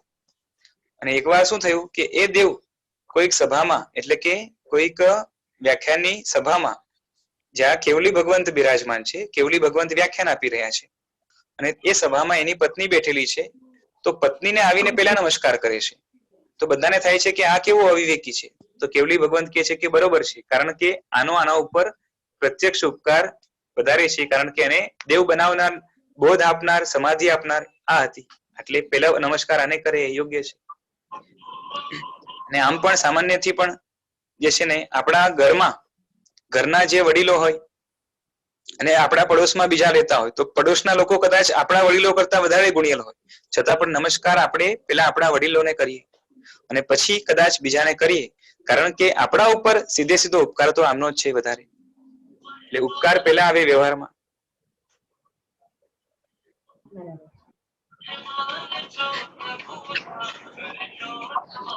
ચાલો હવે સિદ્ધ અને કેવલી સેમ છે? સિદ્ધ અને કેવલી સેમ નથી. કેવલી કરતા સિદ્ધ ઘણા ઊંચા છે, કારણ કે કેવલીને 4 કર્મનો ક્ષય થયો છે, કેવલીને 8 કર્મનો થયો છે. કેવલી સાધક છે અને સિદ્ધ જે છે એ સિદ્ધ છે, એટલે સાધી લીધું છે. એમ કેવલી સંસારમાં છે, સિદ્ધ મોક્ષમાં છે. કેવલી હજી અપૂર્ણ છે, સિદ્ધ પૂર્ણ છે, એટલે ફરક તો રહેવાનો. સર આ જે નમોથુનમ સૂત્ર છે સર, એટલે એ આખી એક બુક છે મોટી, એટલે જેને નમોથુનમ સૂત્ર એ નમોત્તરમ સૂત્ર એ આવશ્યક સૂત્રનો હિસ્સો છે એક. હરિભદ્ર સૂરીજી કે સુદર્શિકાની કોઈ એકની બુક છે ને નમોત્તરમ માટે, લલિત વિસ્તરા. એ તો લલિત વિસ્તરા છે, એ જ કહું છું. લલિત વિસ્તરાની અંદર નમોત્તરમ છે, જય વિરાય છે, તો એ બુકનો એક હિસ્સો થઈ ગયો ને, ખાલી પર્ટિક્યુલર નમોત્તરમ ઉપર નથી. એમાં નમોત્તરમ છે, જય વિરાય છે, બીજા સૂત્રો પણ છે પાછા. એટલે એમ ચૈત્યવંદન સંબંધી સૂત્રો જે છે એમાં આપેલા છે, તો એનો વિસ્તાર છે એમાં. બાકી જે છે ને નવકાર છે ને એ એક અલગથી જે છે ને શું કહેવાય કે એક જાતનું શાસ્ત્ર છે. કયું શાસ્ત્ર છે સર નવકારનું? નવકાર પોતે જ શાસ્ત્ર છે. નવકાર પોતે જ શાસ્ત્ર છે. એટલે નવકાર પર એની કોઈ બુક છે ડિસ્ક્રિપ્શન વાળી કે જેની અંદર ડિટેલ્સ આપેલી હોય? એવી તો ઘણી બધી આજ સુધી પ્રકાશિત થઈ છે, તમે કોઈ પણ જ્ઞાન ભંડારમાં જશો તો મળશે.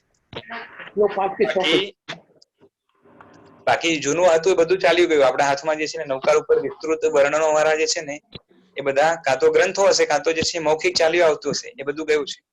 બાકી આપણા શાસ્ત્રમાં જ લખે છે કે નવકાર ઉપર અલગથી જ આ સૂત્ર ઉપર જ છે ને આખી ટીકાઓ વગેરે લખાતી કે રચાતી. આ બધાનો ઉલ્લેખ પ્રતિમા શતક પુસ્તકની અંદર ઉપાધ્યાય યશોરીજી મહારાજે આપ્યો છે. સર આપણો નવકાર, મેં બધાના માઇક્સ ઓફ કર્યા છે, કરો ચાલુ કરો. સર નવકાર એકચ્યુઅલી આપણને અત્યારે જે મળ્યો છે એ ટ્રાન્સલેટેડ છે? ના, ટ્રાન્સલેટેડ નથી. કેમ કે આ પેલી ભગવાને જે ભાષા, એટલે જે ભાષામાં અર્ધમાગધી ભાષામાં જે છે ને શાસ્ત્રો રચાયા છે એ જ લેંગ્વેજ ની અંદર છે. અને આ રીતે જે છે ને પ્રાકૃત અને જે છે ને સંસ્કૃત આ બે શાશ્વતી ભાષા છે.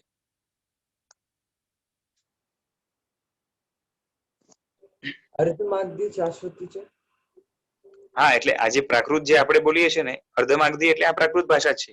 જે ભાષાની અંદર આ નમુત્થુનમ છે એ સંસ્કૃત નથી, એ પ્રાકૃત જ છે. બરાબર. એ રીતે નવકાર છે એ પણ પ્રાકૃત જ છે. તો પ્રાકૃત ને અર્ધમાગધી બંને એક છે? આપણા બધા શાસ્ત્રો છે, બધા આગમો, આખી દ્વાદશાંગી બધી પ્રાકૃતમાં છે. પાછળથી રચાયેલા જે શાસ્ત્રો જે છે ટીકા વગેરે, ટીકા એ બધું જે છે ને એ કદાચ સંસ્કૃતમાં હશે. બાકી મોટે ભાગની ટીકા આપણા હમણાં વાંચવામાં આવે છે, મારા નજરમાં જેટલી છે લગભગ એ સંસ્કૃતમાં છે. લગભગ મને લાગે છે આગળનું બધું ટીકાચોરની ભાષ્ય વગેરે સંસ્કૃતમાં હશે. આમ સંસ્કૃત આમ પ્રાકૃત કરતા અઘરું ગણાય, વિદ્વાનોની દેવતાઓની ભાષા ગણાય.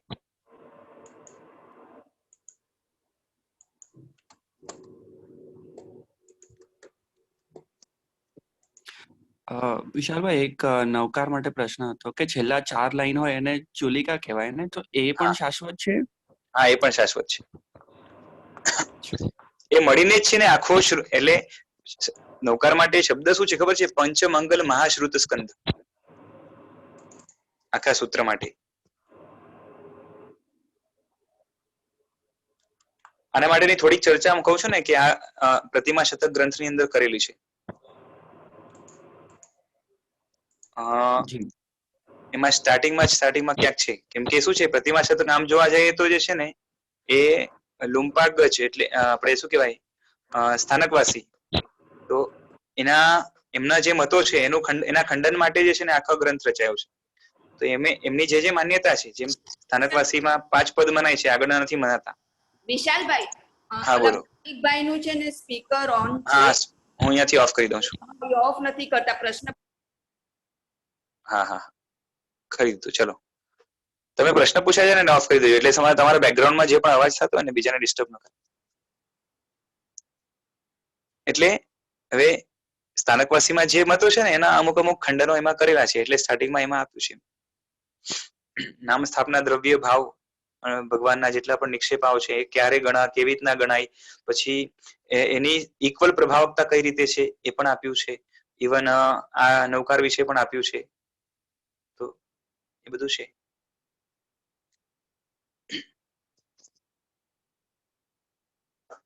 ચલો, આજે તો સમય થયો છે, થોડુંક બાકી છે ટાઈમ. મારે કથા લેવાની હતી, આમાં થોડુંક બાકી પણ છે.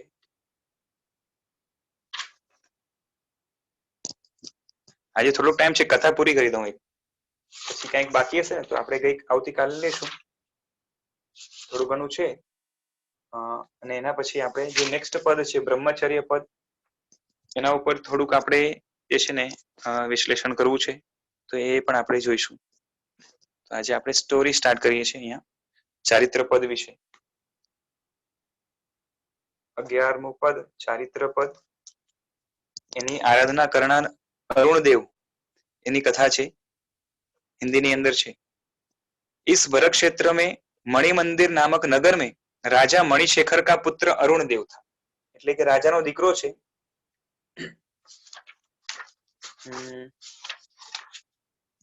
એટલે राजकुमार છે, तथा राजा के मंत्री का पुत्र था एक जिसका नाम था सुमति. तो अरुणदेव और सुमति, अरुणदेव राजा का बेटा है और सुमति मंत्री का बेटा है.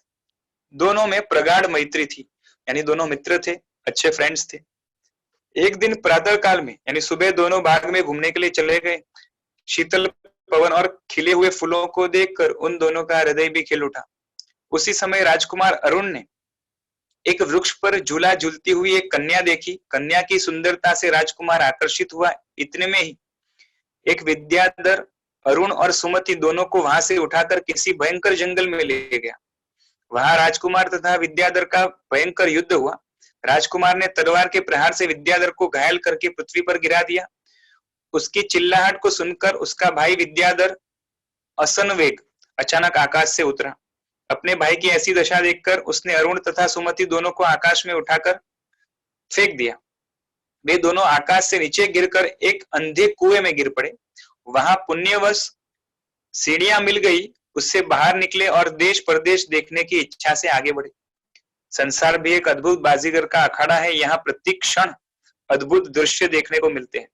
दोनों मित्र एक जंगल में क्या देखते हैं कि लक्ष्मी देवी के मंदिर के पास एक पुरुष को उल्टा करके वृक्ष से बांधकर लटकाया हुआ है और एक आभूषण पहनी हुई स्त्री वहां बैठी हुई विलाप कर रही है. कुमार ने उसे रोने का कारण पूछा. स्त्री बोली, हे परोपकारी पुरुष, यह उल्टा लटका हुआ व्यक्ति मेरा पति तथा विद्याधरों का राजा है. इसने भूल से लक्ष्मी देवी के उपवन से फूल तोड़ लिए. उसी का दंड ये पा रहा है. आप यदि उसे छुड़ा सके तो बड़ा उपकार होगा. राजकुमार ने बड़ी भक्ति से लक्ष्मी देवी की स्तुति करके उसे प्रसन्न किया और वरदान के रूप में उस विद्याधर की मुक्ति मांगी. देवी ने तत्काल उसे मुक्त कर दिया. विद्याधर ने राजकुमार का महान उपकार माना. उसने उपकार का बदला चुकाने के लिए राजकुमार को प्रज्ञप्ति आदि 10 विद्याएं दी. अलग अलग प्रकार की कुछ विद्याएं दी जो उसने साधी थी. राजकुमार एवं सुमति विद्या के बल से आकाश मार्ग से उड़कर जंगल में आगे बढ़ गए. वहां नंदनवन के समान एक सुंदर उपवन देखा. उस उपवन में श्री शांतिनाथ भगवान का सुंदर मंदिर था. दोनों ने भावपूर्वक शांतिनाथ भगवान की पूजा की, भगवान की भावपूर्वक स्तुति की। पूर्व पुण्य के उदय से उसी समय राजकुमार को सरस्वती देवी के दर्शन हुए। राजकुमार ने भाव भरी स्तुति की। प्रसन्न होकर देवी ने वरदान मांगने को कहा। अरुण ने कहा, विद्या देवी, मुझे सुमति दीजिए, यानी अच्छी बुद्धि दीजिए, यही सबसे बड़ा वरदान है। शारदा देवी ने कहा, वत्स, तुम्हारा कल्याण होगा, अति शीघ्र ही तुम विद्याधरों के स्वामी बनोगे और सुंदर शांतिमती नामक कन्या से तुम्हारा विवाह होगा। इस तरह वरदान देकर देवी अंतर्धान हो गई। मंदिर के बाहर निकलते ही कुमार ने एक सुंदर कन्या को देखा। यह कन्या वही थी जिसे उसने एक दिन बाग में झूले में झूलते हुए देखा था। उसने सोचा, अवश्य ही यही शांतिमती होनी चाहिए। कुमारी ने भी राजकुमार को देखा। उपवन से फूल तोड़कर माला बनाकर साथ में एक पत्र लिखकर अपनी सखी द्वारा उसे अरुण के पास भिजवा दिया। पत्र में लिखा था कि ज्योतिषी के कथनानुसार इस मुहूर्त में मेरे पति के रूप में आपका यहाँ आना हुआ है। कल प्रातः काल में मेरे पिता यहाँ आएंगे, तभी अपनी नगरी में जाकर विधिवत विवाह होगा। दक्षिण दिशा में स्थित शिव मंदिर नामक नगर, उसके विद्याधर राजा वज्रवेग की मैं पुत्री हूं। मेरे पिता के आने तक आप कृपा करके प्रतीक्षा कीजिए।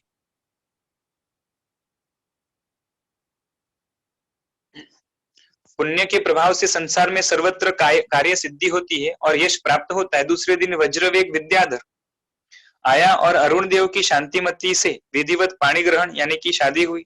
परंतु कल्याण कार्यों में विघ्न भी आते हैं। इधर विवाह की प्रसन्नता थी, दूसरी तरफ नाट्य उन्मत्त नाम के विद्याधर ने कुमार के मित्र सुमति का अपहरण कर लिया। अरुण देव ने प्रज्ञप्ति आदि विद्याओं के द्वारा विद्याधर से संग्राम किया और अपने मित्र को छुड़ा लिया। क्रमशः अपने पराक्रम से राजकुमार अरुण देव सर्व विद्याधरों का राजा भी बन गया। एक दिन जयंत स्वामी नामक चारण मुनि महाराज से धर्म उपदेश सुनकर अरुण देव ने श्रावक के 12 व्रत अंगीकार किए। बहुत से शाश्वत अशाश्वत चैत्य को वंदन करते हुए विद्याधर श्रेणी का राजा वज्रवेग को सौंपकर वह शांतिमती के साथ लेकर,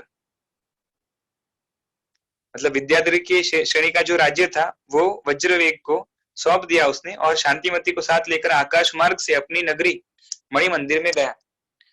माता पिता ने यह समाचार पाकर हर्षपूर्वक स्वागत और अभिनंदन किया। कुछ दिन पश्चात राजा अरुण को भी इधर यहाँ पर पद्मशेखर नाम के पुत्र रत्न की प्राप्ति हुई। अरुण अधिक समय धर्म ध्यान में ही बिताने लगा। एक दिन राजा अरुण देव बाग में घूम रहा था। वहां उन्होंने शांत मुद्राधारी मणिशेखर राजर्षि को देखा, जिनको पहले देखा था। उनको देखते उन्हें जाति स्मरण ज्ञान हो गया। वह अपना पूर्वभव विचारने लगा। शुक्तिमती नगरी में कोई लालची और पापी वैद्य रहता था। एक बार किसी तपस्वी के मांगने पर उसने एक उचित औषधि दी थी। दया के भंडार मुनि ने उसे उपदेश दिया कि यह गृहस्थ का धर्म है, सुन लो वैद्य उदार, देवे दान सुपात्र को करे अतिथि सत्कार। इस निरंतर उपदेश से वैद्य का मन और व्यवहार निर्मल हो गया। मुनिराज को वह शुद्ध औषधि अवश्य देता था, परंतु लालच के भाव कम नहीं होते थे। इसी कारण अंत में लालचवश आर्त ध्यान पूर्वक मरकर वैद्य जंगल में 500 वानरियों के समूह का मालिक बंदर बना। एक दिन बंदर ने जंगल में किसी मुनि के पैर में कांटा लगा देखा। उसे जाति स्मरण ज्ञान हुआ, क्योंकि वह पूर्वभव में वैद्य था। जंगल से एक वनस्पति बूटी लाकर मुनि के पैर में लगा दी। मुनि ने भव्य जीव जानकर उपदेश दिया। उस बंदर को सम्यक्त्व की प्राप्ति हुई। 3 दिन तक सामायिक व्रत पालन करके अनशन करके 30 पल्योपम की आयुष्य वाला सौधर्म कल्प में देव बना। वहां उसने अवधि ज्ञान से अपने पूर्वभव की उपकारी मुनिराज को देखा और उन्हें नमस्कार करके बोला, हे पूज्य, क्या आप मुझे पहचानते हैं? मैं वही बंदर हूं जिसने आपके पैर के कांटे को ठीक किया था। आज आपके उपदेश से मैं रिद्धिधारी देव बन सका हूं। इस तरह देव उन्हें नमस्कार करके स्वस्थान पर चला गया। वहां से चौकर वही मैं अरुण देव बना हूं। इस तरह अरुण देव ने अपना पूर्वभव जानकर राजर्षि को नमस्कार किया। राजर्षि ने भी उसे मनुष्य जन्म सफल बनाने का उपदेश दिया। महान जन्म जन्मांतर के पश्चात चारित्र का उदय आता है। चारित्र से ही अंत में मोक्ष प्राप्त होता है। गुरु उपदेश सुनकर राजा अरुण देव घर आए।